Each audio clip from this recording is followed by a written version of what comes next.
面对美国4艘航母对我国的包围，目前仅有山东号航母可用的我国海军能否应对得了这份压力呢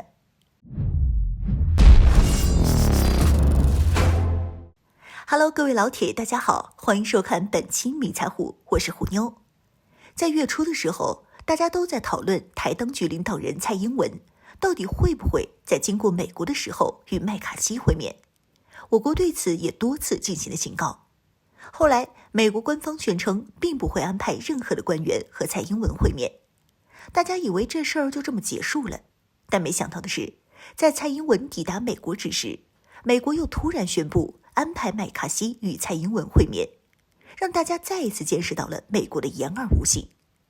即便美国自身困难重重，都想要寻求中国的帮助了，还想着在台湾问题上做文章，企图分裂我国。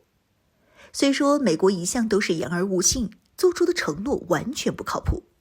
但看看美军此前在我国周边的部署就能知道，这次的麦蔡会实际上早有预谋，双方早就勾结在了一起，企图采取蒙混过关的方式来达成目的。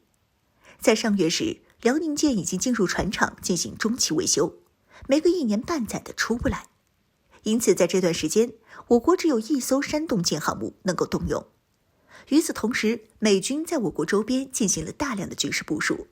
已经有4艘航母聚集在了我国周边。在这4艘航母中，2艘为超级核动力航母，2艘为闪电航母。在2艘超级核动力航母中，1艘是老面孔尼米兹号航母，这艘航母目前就在台岛东部400海里处。另一艘航母则是在横须贺港的里根号航母，这艘航母随时可以外出进行部署。剩下的2艘闪电航母大家也十分熟悉，一艘为马金岛号2级攻击舰，这艘闪电航母刚在菲律宾结束联合军演，赶到我国周边。另一艘则是常驻佐世保的美国号，并且在这4艘航母中，除了尼米兹号带了一支航母战斗打击群之外，马金岛号还带了一支2栖戒备群。而除了航母外，美军在日本部署的5万人，再加上在韩国的3万人，等于是有8万人都可以在短时间内介入到台海冲突中去。大家也都知道，上次佩洛西访台后，我军进行了一次史无前例的环岛军演，直接对台海实行了海空封锁，导弹都穿岛进行实弹模拟打击，可没把台当局吓得够呛，以为我军马上就要打过来了。而当时由于太过于突然，美军没能做出太多的部署，因此面对我军的环岛军演没有任何的办法。而现在不同，在我国只有1艘航母能出动的情况下，美军却在此地完成了4艘航母的汇聚，在战力上形成了领先，因此才有这个底气当着我国面勾结在一起，并安排蔡英文与麦卡锡的会面。如果说仅从航母数量来看，我国确实是处于下风，仅有1艘山东舰的情况下，确实数字上弱于美军。更何况山东舰虽然已经服役有几年了，但还没有官宣具备实战能力。此次山东舰前出西太平洋也是首次，携带的航母编队也只有1艘054A 护卫舰柳州舰，以及1艘901型补给舰查干湖舰，并没有携带驱逐舰，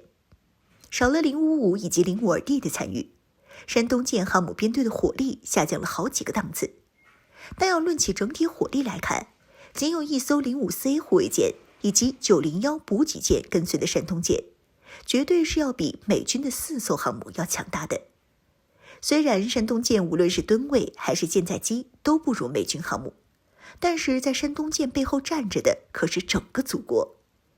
在去年的环岛军演中，我军就已经展示了对台岛的打击能力，别说导弹了，就连火箭弹都实现了跨越台海中线，实现精准命中了。如果说美军这4艘航母仗着人多势众想要欺负人的话，那么将面临我军在岸上的万炮齐鸣。宙斯盾系统的防护再怎么强，也很难挡得住这种持续不断的覆盖式打击。或者说我国直接动用东风导弹，无论是东风17还是东风21D，都是高超音速导弹，能够轻松突破美军航母的拦截网，摧毁美军航母。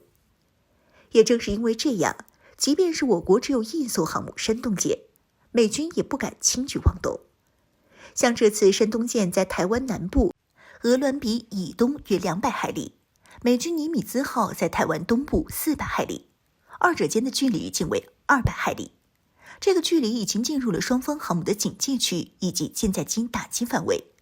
并且这还是山东舰主动前出西台。